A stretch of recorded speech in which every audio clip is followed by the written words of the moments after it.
Buenas tardes, siendo jueves 23 de noviembre del 2023, la 1:34 pm, hago un video sobre el nuevo orden educacional mundial.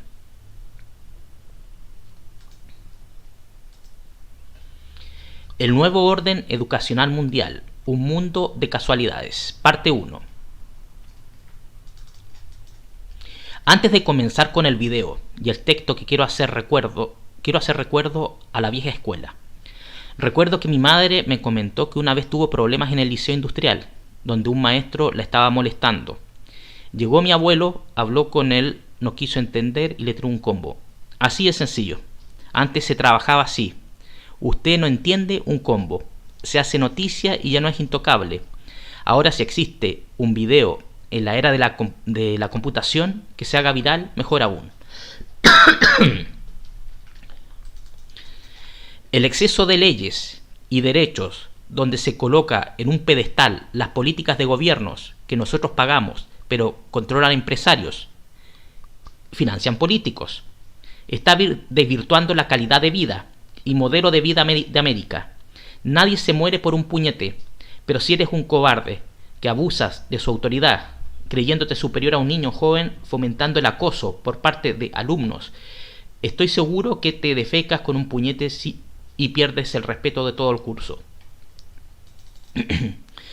Bueno, estimados, como les comentaba en videos pasados, perdí mi carrera de Derecho por bullying de docentes administrativos en la Universidad Pedro de Valdivia en Santiago de Chile. Yo siendo un adulto de más de 20 años en ese tiempo, que solo he vivido para el deporte, crecimiento metafísico y cultura, que llevo una vida honorable, ¿cómo será para aquellos jóvenes de 8, 10, 14, 17 años que no quieran integrarse en un modelo de imbéciles? Durante mi vida he estudiado muchos proyectos del nuevo orden mundial y voy a ir compartiendo material escrito y audiovisual. Solamente puedo decir que era una universidad de tendencia fanática cristiana y yo siendo un casto como una doncella, puro como una flor, virtuoso sin tener pecado en carne, parece que le molestaba, porque siempre recibía comentarios de burlas e indirectas de mi castidad. Claramente el objetivo era que hiciera el escándalo, pero jamás lo hice, soy superior. Ahora voy a ir a una entrevista que le hacen a esta dama, Charlotte Thompson, que ya falleció, el embrutecimiento de la educación.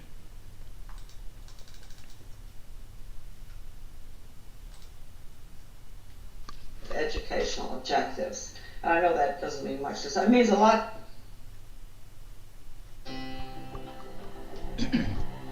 My name is Charlotte Thompson Isserby, and I served as Senior Policy Advisor in the United States Department of Education under the Reagan administration, during which I had access to all of the most important documents for the restructuring of not only American education, but global education.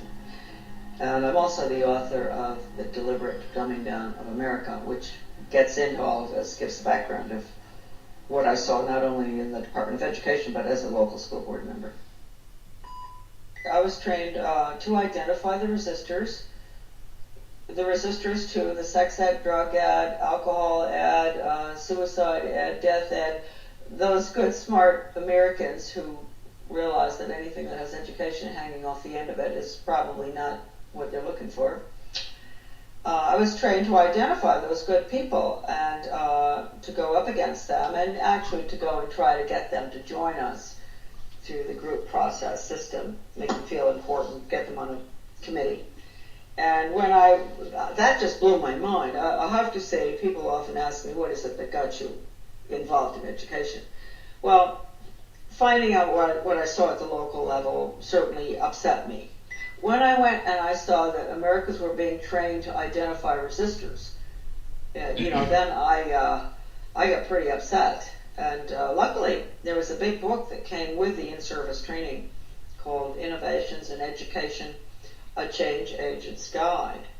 And I was able to take that back home with me. Unbelievable examples of how to con the Christians and different people who are upset with what you're trying to do, how to bring them over to your side. Case studies, true case studies of educators who had put programs in that normally, in a normal American town, nobody would want them. How did they manage to get them in? How did they con the people? And the other thing was, not only was I trained to identify the resistors, I was trained to go to the important people, high profile, highly thought of people in the community, with the Rotary, Chamber of Commerce, Garden Club, you name it, the different groups in our towns. Go to them and convince them of the importance of these new programs like sex ed, drug ed, I just mentioned all of them, and get them on your side, because when you can get the leadership of the community to go along with it, then the newspaper comes in and says, a committee's been set up with the head of the Rotary and this and that, and they're all getting behind this task force to discuss whether we're going to have a new sex education program. And then when Mary Jones, who ordinarily would think, why would we want to have a sex education program when we don't have any problems with kids having sex or anything? So she might be, concerned. She might be one of the resistors. She reads that her best friend, who's the head of the Garden Club, is on this committee, and she thinks, oh, well, hey, Mary Appleton is on that committee. She's heading it up. It must be okay. So I was taught really how to con the community.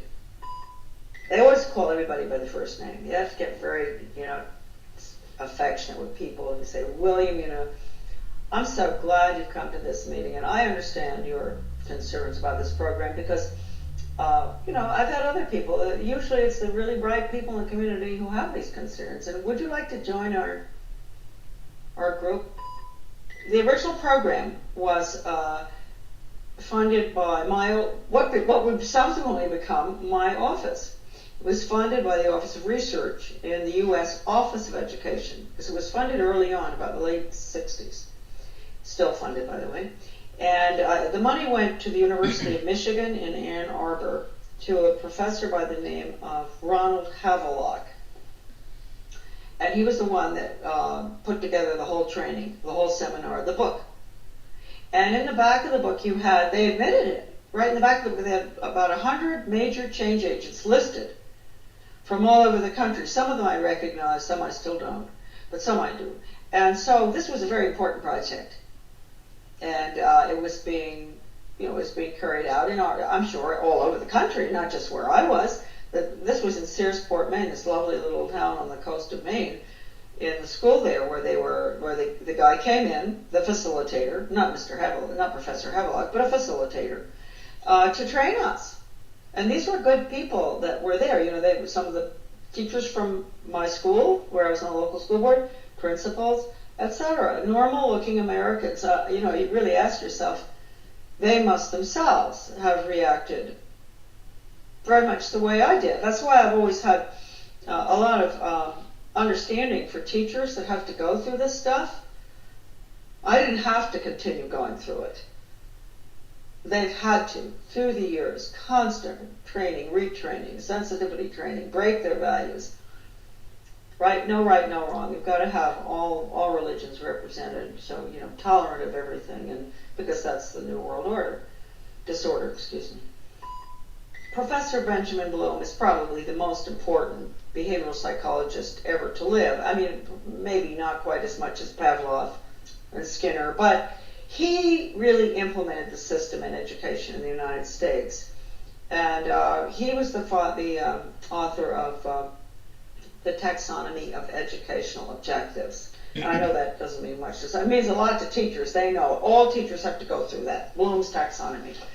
And just to give you an idea of how blatant they are, Benjamin Bloom said the purpose of education, and I often say this, parents, really, listen to this. You think the purpose of education is reading, writing, and arithmetic? The purpose of education is to change the thoughts, actions, and feelings of students.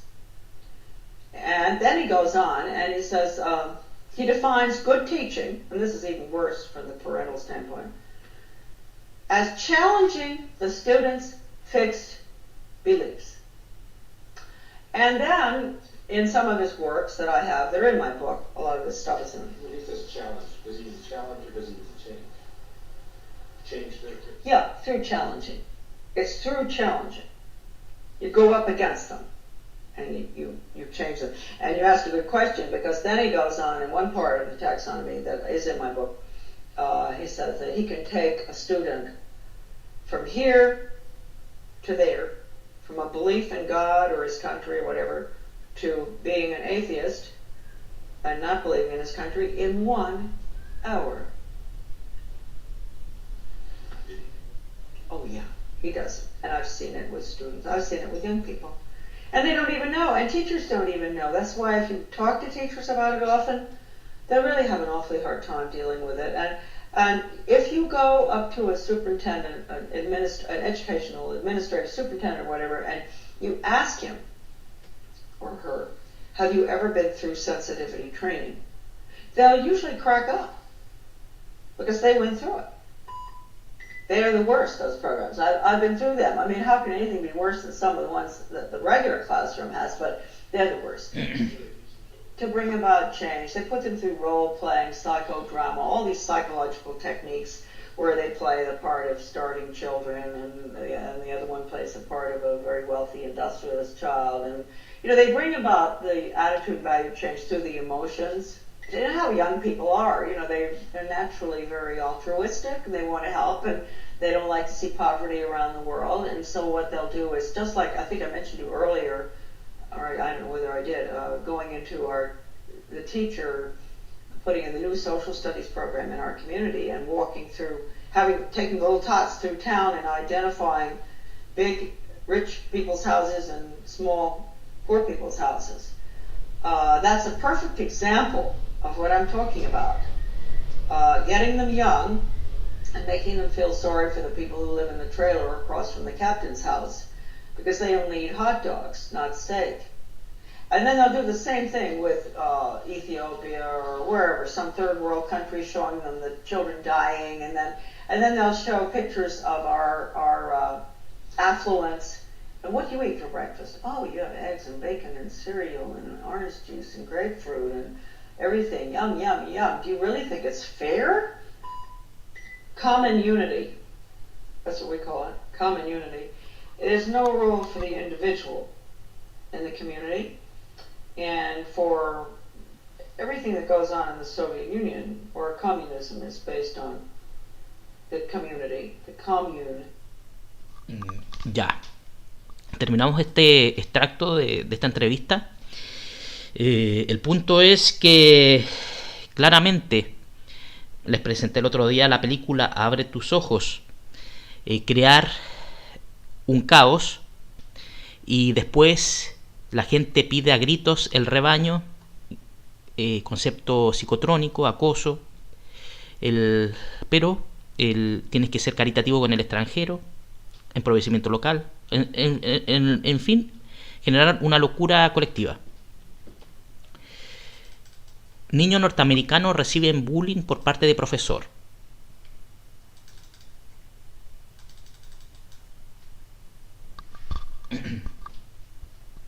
Shocking video out of Washington State. It shows a 13-year-old boy being bullied by students. The teacher seems to be in on it all. And this morning, the boy's parents are speaking out, demanding action. ABC's Neil Korlinski joins us from Seattle with the story. George, good morning. To say that this boy's parents are worried and upset and worried about their son just doesn't do it justice. They say he is so traumatized by what happened, he can't sleep at night and is now in therapy.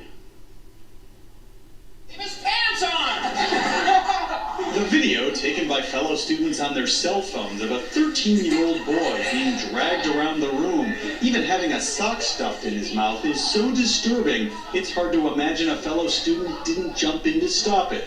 But what really outrages the boy's parents is that a teacher was there too, and they say he joined in. When I drop my kids off, I'm dropping them off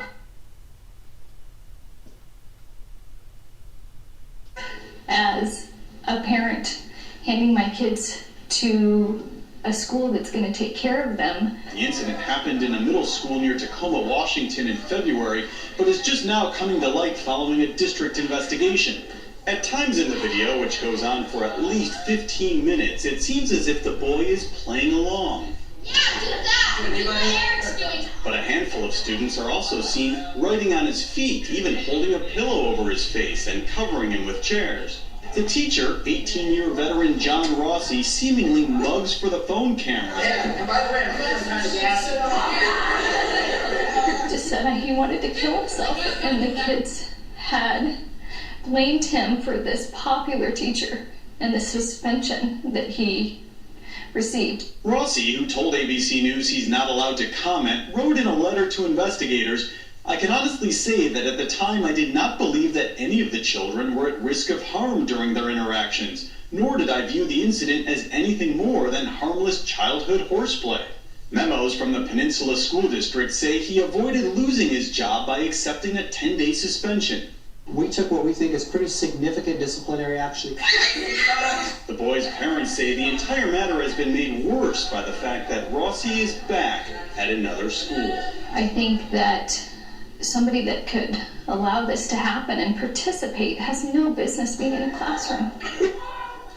The school district tells us that other parents are now expressing their concerns about having this teacher as well, and police are also now investigating to determine whether the school district reported this case properly. Ya. Acá está la noticia, el colmo del bullying, lo incentiva el maestro. A ver, voy a hacer un zoom para que se vea que no es mentira.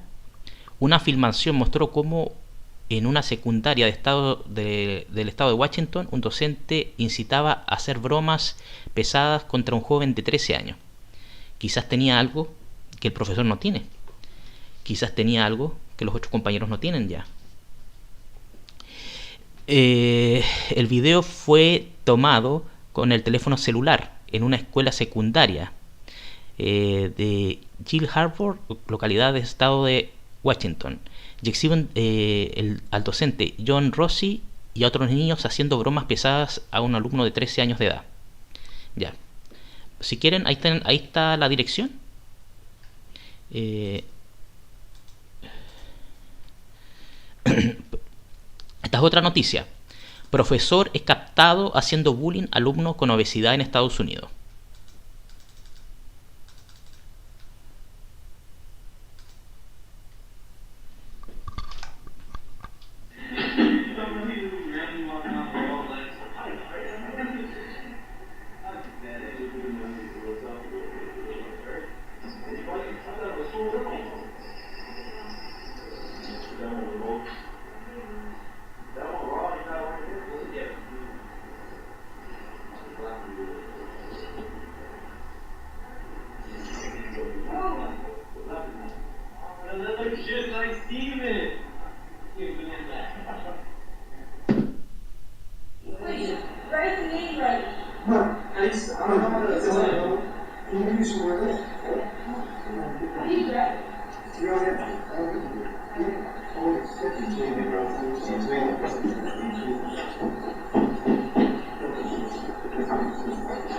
Can't spell my name right.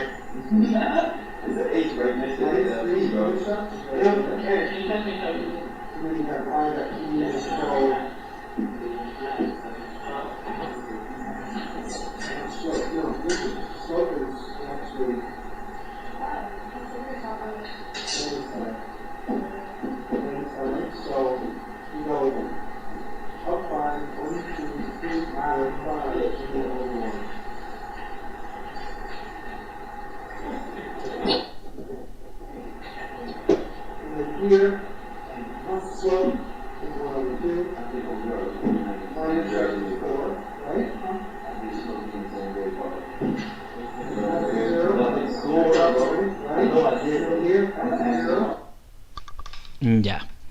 Como ven, casualidades o no tan casualidades, están los hechos comprobados. Imaginen la programación, el subconsciente que tiene un joven ridiculizado, como los dos casos que presenté, y como el profesor ya no es profesor, sino él es ya parte del grupo de los alumnos, es uno más y es el que lleva la batuta. Entonces claramente no, si eso es normal, los jóvenes toman normal esas actitudes, los que sin tener mayor discernimiento repiten el patrón y progresivamente pasan los años y se hace común el maltrato. Bueno, acá está la... Profesores captados haciendo bullying a alumnos con obesidad en Estados Unidos. Una delicada situación fue captada de una de las salas de clase de Estados Unidos. Un alumno grabó el momento exacto en que el profesor hacía bullying a su compañero que sufre obesidad. La fuente es Mega Noticia.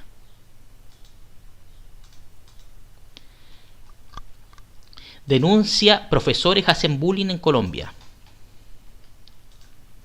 Este caso es más grave, porque después van a... Sabemos que ya empezaron las elecciones y que están esperando los tamales de la política regional que les preparamos este año. Pero hoy venimos a hablarles de otro tema que saben que nos preocupa bastante. Recuerdan que hicimos un video diciendo que Colombia es el segundo país de la OCDE con más bullying, que 1 de cada 3 estudiantes ha sufrido matoneo en nuestro país. Pues bueno, a raíz de ese video conocimos varios testimonios de exalumnos y familias de estudiantes que nos partieron el corazón y que nos mostraron que el bullying no es solamente entre compañeros de colegio, sino que hay otra forma de matoneo de la que nadie está hablando. Y es cuando los colegios y los docentes legitiman el maltrato o no hacen nada para evitarlo. Sí, así como oye. Hay instituciones educativas en las que el manejo del bullying y de la salud mental no parece ser una prioridad. Pero en cambio, las calificaciones, el rendimiento académico sí lo son. Como también hay profesores con métodos y actitudes de que le iban a quitar minutos de recreo sino... Voy a ir a la parte que...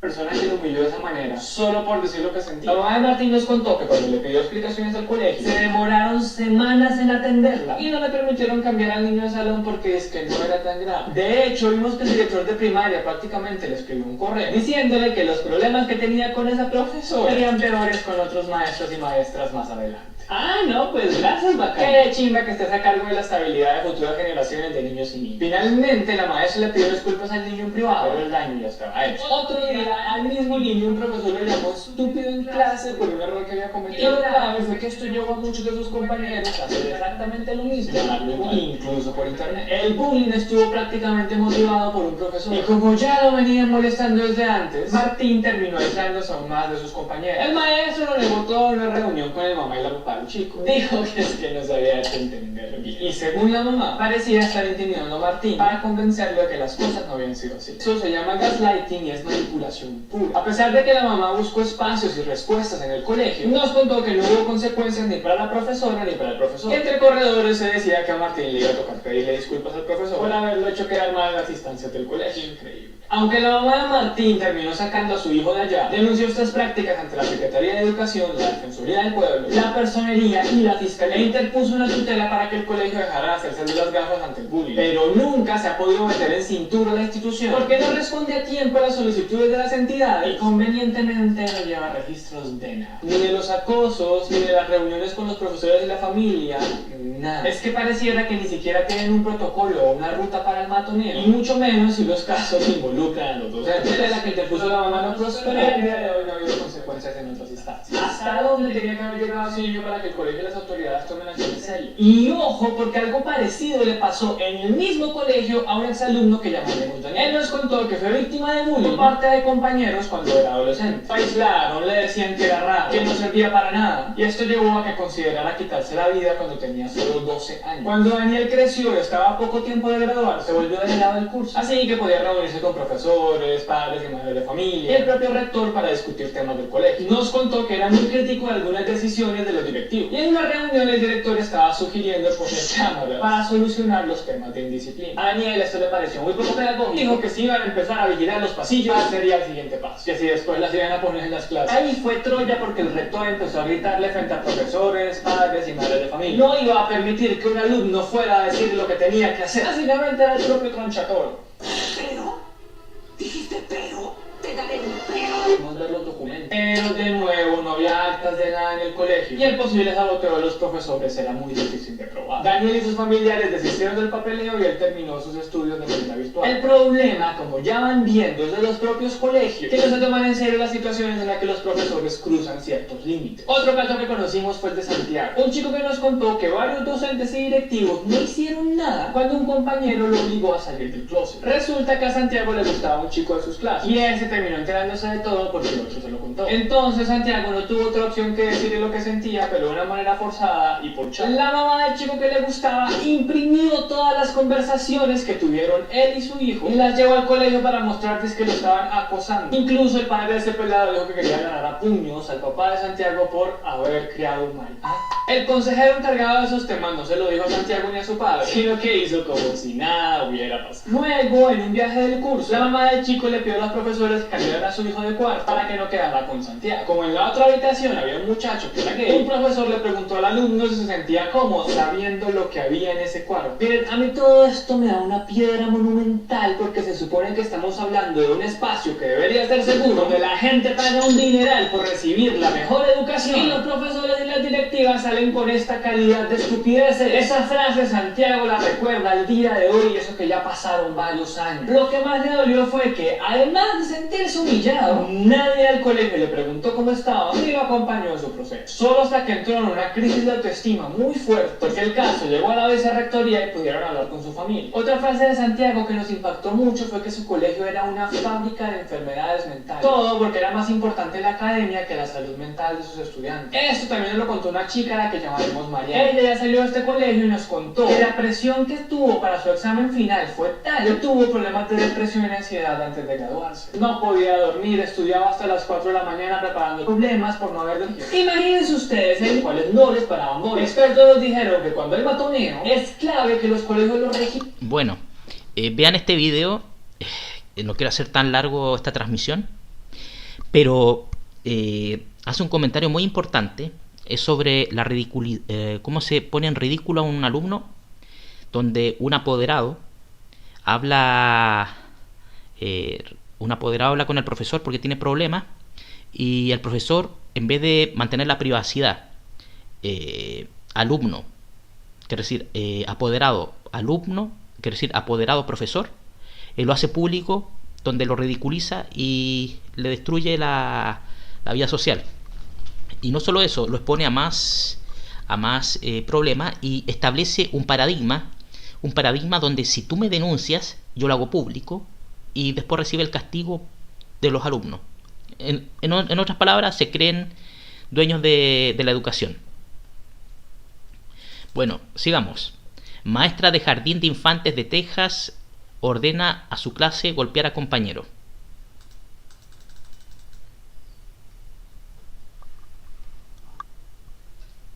Kindergarten teacher in Texas under fire for how she dealt with a classroom bully. She is accused of ordering her class to line up and take turns hitting the 6-year-old boy as punishment. The teacher has lost her job, but the boy's mom says that is not enough. ABC's Ryan Owens has that story. Little Aiden Neely may not look like much of a bully as he tackles those monkey bars, but that's exactly what school officials say the 6-year-old is. His kindergarten teacher at this school outside San Antonio allegedly came up with a creative way to put an end to the bullying. She's accused of having the 24 other students in his class line up and slap Aiden one by one. He was hit on the head, in the face, in the back, and all the kids hit him twice. There was 24 kids in that classroom. He had friends in that class, and there were friends that did not want to hit him, but the teacher instructed them to hit him. The 6-year-old smackdown happened in early May. The teacher told him not to tell us. He didn't, and his parents only found out weeks later when the principal called. My stomach was in knots. It was horrible. I was in shock, and I still am. The school district fired the teacher accused of hatching the most unusual anti-bullying lesson.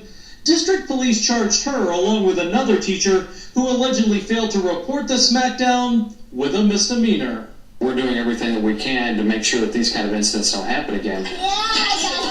I just want to make sure she doesn't able to teach again. I just want to make sure that justice is served for Aiden. And while the teacher directly, allegedly involved in this incident will not be back in the classroom next year, that's not enough for Aiden's mom. As you heard, she says she wants to make sure that teacher is never allowed in a classroom again. For the record, neither teacher could be reached for comment. George. Okay, Ryan, thanks very much. Sigamos. En una sociedad que debería ser de libre consumo. Ahora es obligatorio programarse desde pequeño y adolescente a consumir y ser imbécil. Veamos algunas de las consecuencias que puede traer. Profesores que molestan alumnos. Alumnos que molestan compañeros porque profesores molestan alumnos. Entonces se pierde el concepto de autoridad si no se convierte uno más del grupo, como lo dije anteriormente. Acosados hasta la muerte en la escuela de Estados Unidos.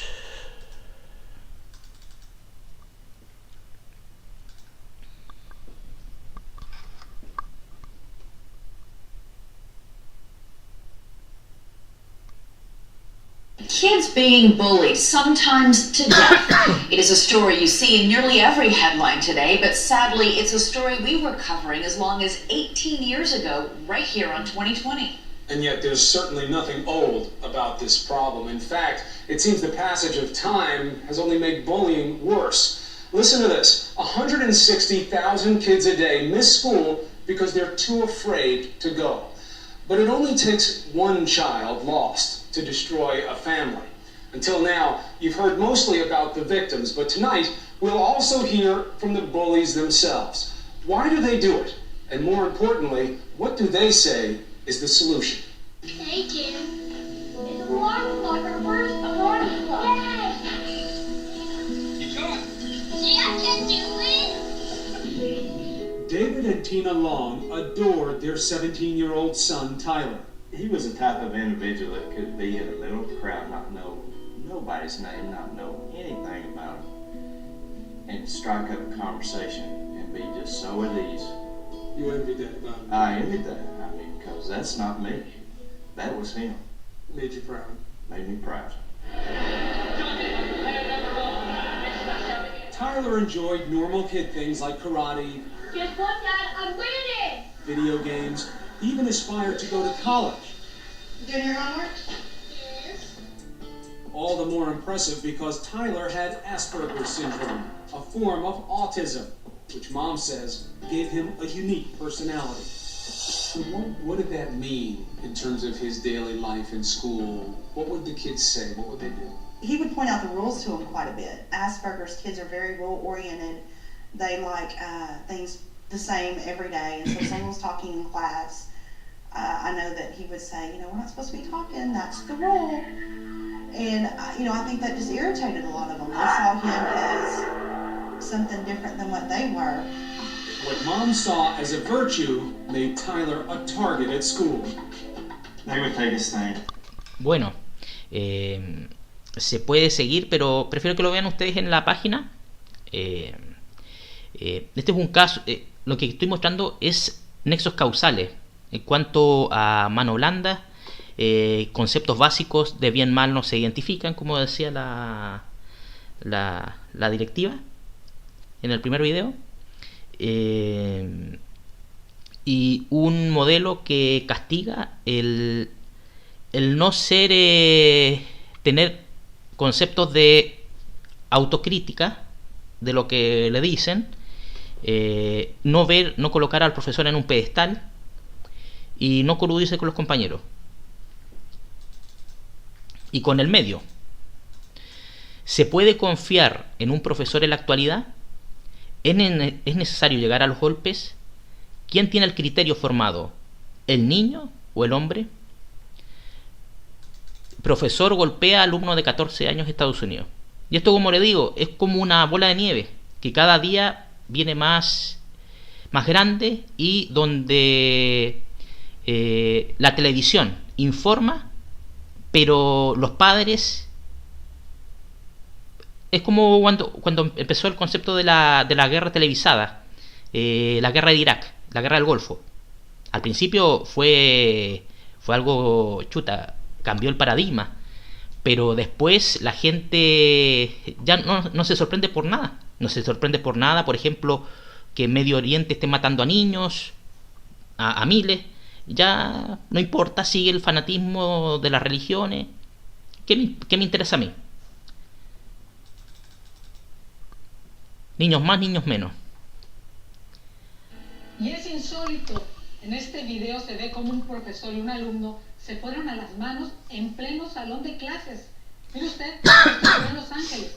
Las imágenes muestran cómo el profesor Marston Riley, de 64 años, golpea al menor de 14 después de un duelo de miradas. Tras un breve intercambio de golpes, otros estudiantes y oficiales de seguridad detienen la pelea. No está claro qué desató el altercado, pero otros estudiantes contaron que el profesor habría echado al alumno de la clase y que éste habría respondido con insultos racistas. El profesor fue detenido y enfrenta cargos por maltrato a un menor.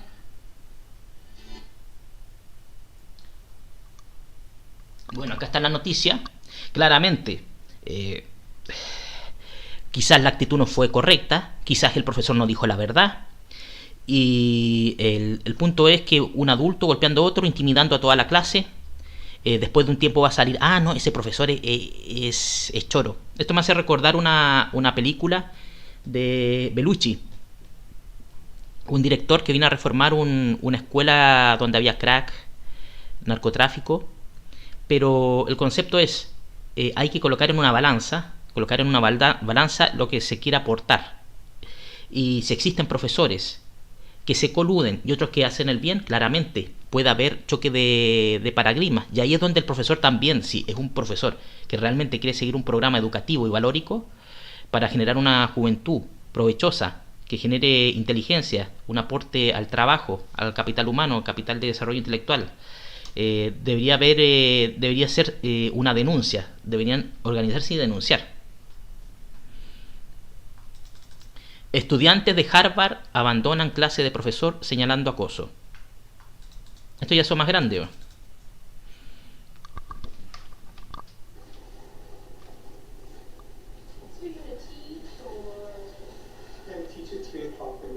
We don't want to be taught by someone who has still not been held accountable for or made amends for their sexual misconduct. John Komarov spent his career harassing, silencing, and retaliating against students. He does not belong at Harvard. If you agree, please join us in walking out of this classroom, because enough is enough. Justice for survivors. Justice for survivors. Justice for survivors. Ya. Ahí vemos un poder organizativo superior con mayor discernimiento. Claramente el discernimiento es algo relativo en cuanto a la educación, la cultura y las motivaciones. Las motivaciones. Ya, acá está la noticia. Un video compartido en redes sociales este martes muestra más de 100 estudiantes de la prestigiosa Universidad de Harvard saliendo de clases dictadas por el profesor John Komarov. No sé, bueno, eso nunca he sido bueno para el idioma inglés. Bueno, sigo y vamos. Esta noticia es importante. Este es un estudio que trataron de mezclar con el COVID en Estados Unidos, y hice un comentario.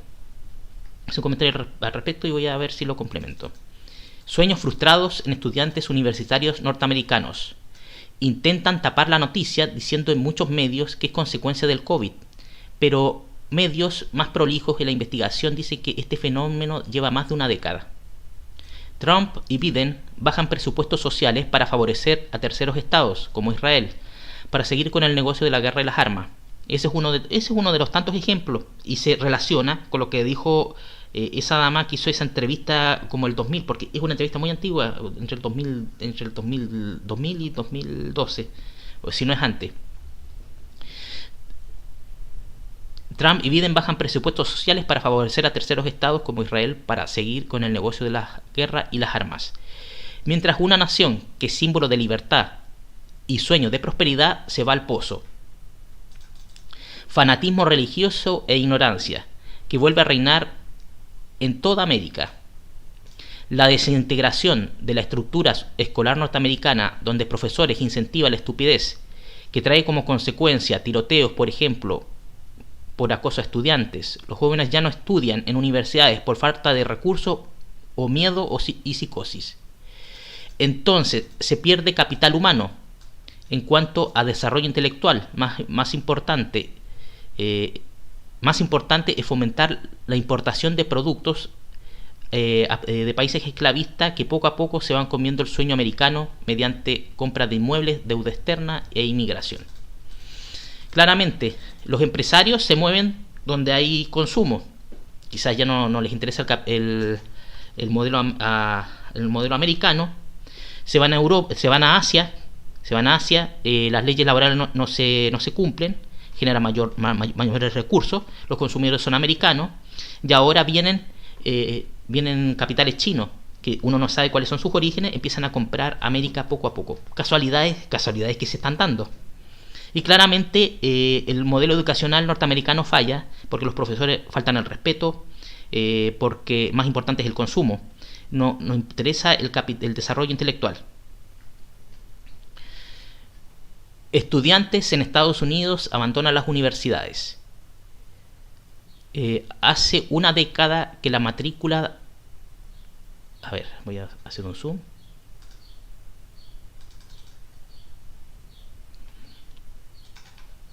Estudiantes en la Universidad de Estados Unidos abandonan las universidades. Esto fue publicado en 2022. Hace una década que la matrícula universitaria de estudiantes estadounidenses marcha a la baja.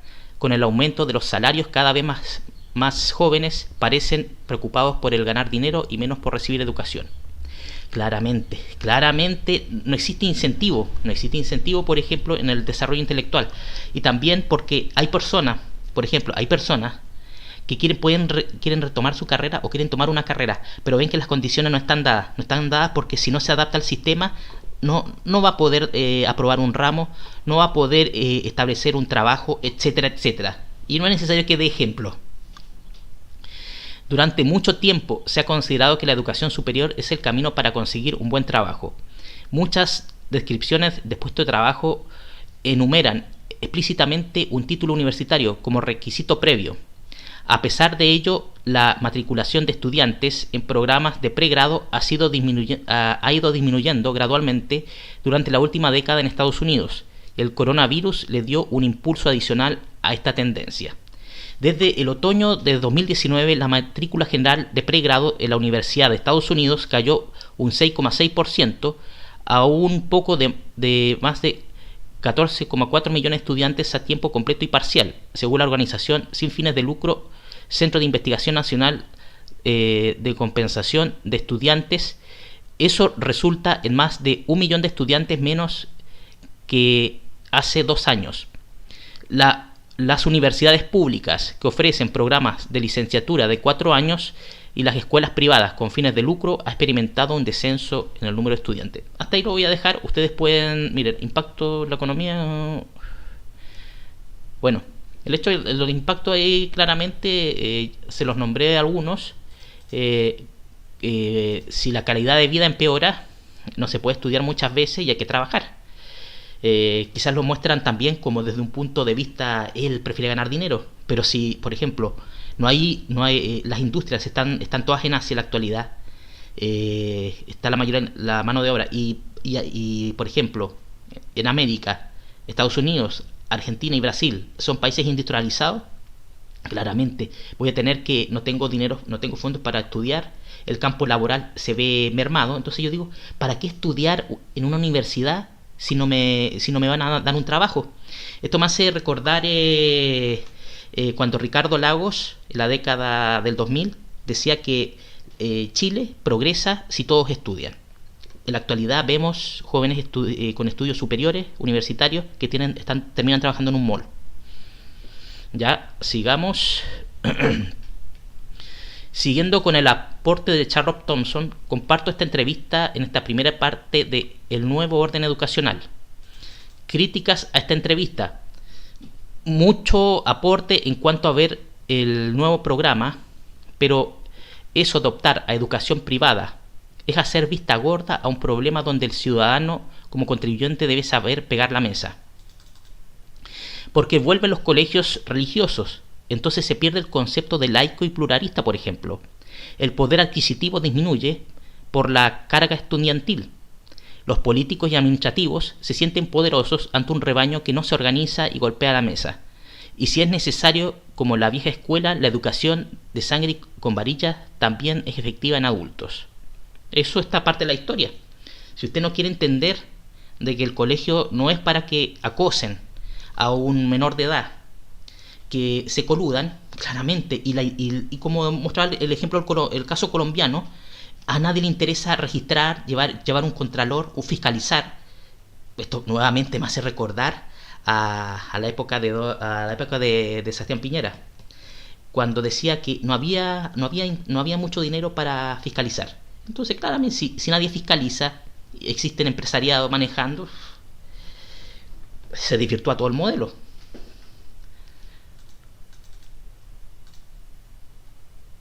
Vamos a este último extracto de la entrevista, otra ocasión, con otro all punto. of these horrible programs, right?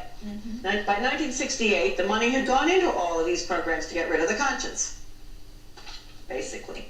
Drug ed, all these programs, parents, really, when you see education hanging on the end, all of these horrible programs, right? By 1968, the money had gone into all of these programs to get rid of the conscience, basically. Drug ed, all these programs, parents, really, when you see education hanging on the end of drug education, sex education, critical thinking education, red flag. You don't have reading education, writing education, math education, or we didn't used to. When you see education hanging on the end of something, except for driver's ed, which I think is probably pretty neutral, that means watch it. Because those programs, I've never seen one of those programs that was based on absolutes, right and wrong. But the parents of the children today have gone through that program, so Yes. they've already been brainwashed, so they're not going to believe it. Well, yes, they do believe me. Many of them call, and when I do radio interviews, they'll call in and say, I went through all of that. I know exactly what you're talking about. And of course the teachers know. And many teachers do not like that, did not ever want to do it. Behind closed doors, they did their own thing. Now they're not going to be able to get away with it because they're going to be required, due to the standards that are being set and the accountability, the whole what's going on in Washington now with the reauthorization of the Elementary and Secondary Education Act is nothing but brainwashing. And people, you hear standards and accountability and flexibility, all of this. Basically, the goal has nothing to do with academics. It has to do with training little, as you said, little workers, little worker bees, to have the right attitudes and values towards internationalism, giving up our sovereignty, the needs of the group versus the individual. You know, they have all the group grades now, and cooperative learning. Talking about being a change agent, how to stop teaching people about basic civics, what the Constitution says, limitation of government. I mean, did they get it? No, I don't recall that, but I do know that I've seen I attend a lot of in-service for things too, you know. So I've seen and heard, you know, how are we going to get away from, and that's in the book. Actually, there's a very interesting article in the New York Times in the early 70s about getting rid of the teaching of American history. You're kidding! Oh no, not early 70s. New York Times article in the book, and it says that yes, and we're not going to talk about George Washington anymore. We're going to focus on the world, because you have to get these world-minded students, or else they're going to rebel. If you want to put the Americans under a global management system or whatever it is, be very careful you don't teach them the Constitution, the Bill of Rights. Don't let them have any history, because they are going to object when the system is taken away from them.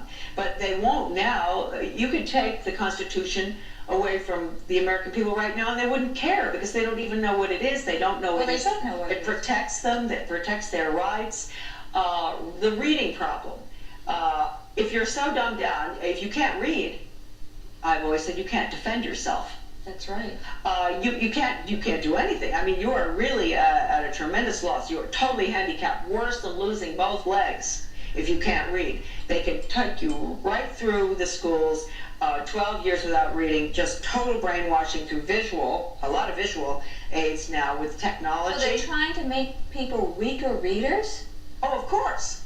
Yes, that's why they had the whole language for so long. Which is what I always thought was very dumb. Yeah, it is pretty dumb. I think that some teachers, a really good teacher with whole language and an understanding of the traditional phonics, I don't mean direct instruction, which is Skinner, the Skinner phonics, but a good teacher who understood phonics, well, could use a whole language program quite well, because there are some things about whole language I like, you know, where the children are really immersed in a lot of good literature. Sometimes it's not so good, and it depends on the teacher. But anyway, the dumbing down was absolutely deliberate, and you don't even have to go through all of the documents that I have in my book, but just ask yourself, why is it that last week the Senate voted in the House on the reauthorization of the Elementary and Secondary Education Act, and it comes to something like, I mean, it's unbelievable. I mean, it's I think it's $100 billion. It's $100 billion a year. And we have children who can't, we're at the bottom of the list internationally, academically, and we're spending $100 billion. We will be, because it's reauthorized for 7 years. It's not quite that. I have to be fair, but with the interest that's going to be paid on the debt, yes, it will be. $100 billion a year. And you have homeschoolers and private schools that are doing it on $2,000 a year per pupil. So we don't need to spend all that money. We don't, but you see, the brainwashing is horribly expensive. And when we think that a program has failed, I mean, I saw all these programs in the U.S. Department of Education. I was relieved of my duties for leaking a very important one. But when we think a program has failed, you and I, to the top educators, not the teachers, the top educators, it's successful. Because that's what they want. And they take their orders not just from the U.S. Department of Ed. I know this because I was there. I know where we got our orders from. Where? The UN. We get it from the UN? Yes. And this is an international plan. And I just took something off my email today out of England. England is putting in the exact workforce training, the exact standards, the exact teach to the test, which no good teacher wants, teaching to the test. They're going to fire the teachers who won't teach to the test. I mean, and they're going to fire the teachers who don't get the results. What's interesting is if you go back to late 1800s in England, in my book, they had a form of outcome-based education. And this is what it's called? Yeah, well, that's outcome-based education because you're teaching to the narrow curriculum. Just really workforce training skills will be, or attitudes, certain attitudes get along. They'll know one area and they won't know what exactly. else is going on. And that we really ought to discuss because people think school to work is probably like vocational education. But it's not. No, and it's not, and you don't start vocational education in kindergarten. And school to work is being started in kindergarten where they're focusing on work and jobs, etc., and taking children to nursing homes, this, that, and all. And by fourth grade in some states, they're psychologically profiling the child to find out, can you imagine in fourth grade, what he would be good at, what he should do in the future. And what they will start doing is they will apply the curriculum. It's called applied learning. And you might think as a mother or a father that your child is taking a regular math program for first grade or second grade. Let's say fourth grade. And you better find out because your child's future may have already been identified. So are you suggesting everyone take their kids out of public school and homeschool them? Well, yeah, well, if possible, that certainly is a good idea, but a lot of parents, including myself, probably wouldn't. I don't think I would have been very good at homeschooling.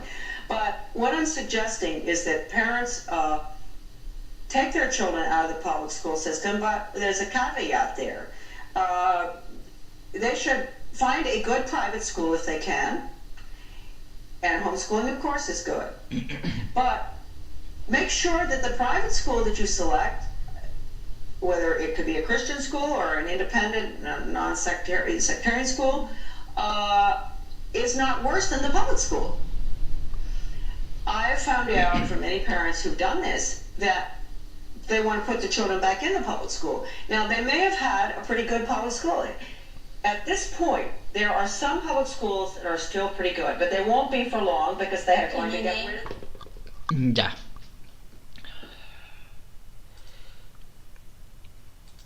Bueno,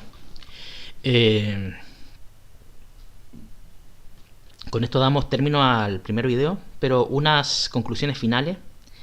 Usted tiene que tomar con pinza, revisar noticias, evolución histórica, si es que tiene tiempo. Si es que no tiene tiempo, compruebe lo que digo yo, lo que dice otro tipo de comentarista o por el estilo, analista, no sé, como usted le quiera llamar, youtuber. Porque la verdad se puede presentar en un 50%, y en otro 50% se pueden colocar una mentira. Como el concepto de las revelaciones. Las revelaciones a algunos místicos que le dan un candy y después los manipulan. Se pierde la capacidad de análisis, autocrítica, discernimiento. Entonces, en base a la entrevista, la última parte, vuelve a un modelo conservador, como si todos tuvieran poder adquisitivo. Inglaterra. La pregunta es, si usted dice, volvamos a un modelo, por ejemplo, cristiano, ¿qué ocurre con el cristiano en la caridad? Lleva tu cruz todos los días conmigo. Agarra tu cruz y llévala conmigo. Inglaterra, Europa. ¿Quiénes están de los grupos económicos? ¿Qué apellidos son? ¿A qué grupo financian? ¿Qué parte de Medio Oriente? El cristianismo, ¿a qué le besa el anillo? Entonces, eso, cuando digo el cristianismo, ¿a qué le besa el anillo? Es un concepto que podrían verlo un papa, por ejemplo. Un papa que le besa el anillo. Es un círculo donde se va dando vueltas y donde usted donde se va dando vueltas la serpiente, viendo de qué manera entro, me muevo, digamos algo táctico de verdad y mentira. Como dije, usted es el dueño de su opinión, pero yo tampoco tengo que tener la verdad absoluta. Yo solamente me remito a ver noticias desde los 5 años y de internet como desde el año 97, del 97 hasta el 2023. No me ha ido muy bien por tener opinión, por seguir siendo casto, por ser deportista, por estudiar metafísica, y quizás qué otra cosa más. Bueno, eso ha sido todo por el momento. Se despida respetuosamente y alentando a incentivar el pensamiento, la crítica y autocrítica de un sistema. René Ramón Poblete Arismendi, y espero que sea una luz para los jóvenes y tercera edad. ¿Por qué los jóvenes? Porque ellos dependen del futuro. ¿Y por qué la tercera edad? Porque ellos están de salida y van a querer lo mejor para sus nietos o sus nietos. Porque la parte intermedia, no se puede contar con la parte intermedia. La parte intermedia tiene intereses creados. Y cuando tienes intereses creados, claramente prefieres ganar un salario, un bono, coludirte. No se puede confiar mucho. La tercera edad es la que tiene que jugársela, y los más jóvenes. Bueno, que tengan un excelente día.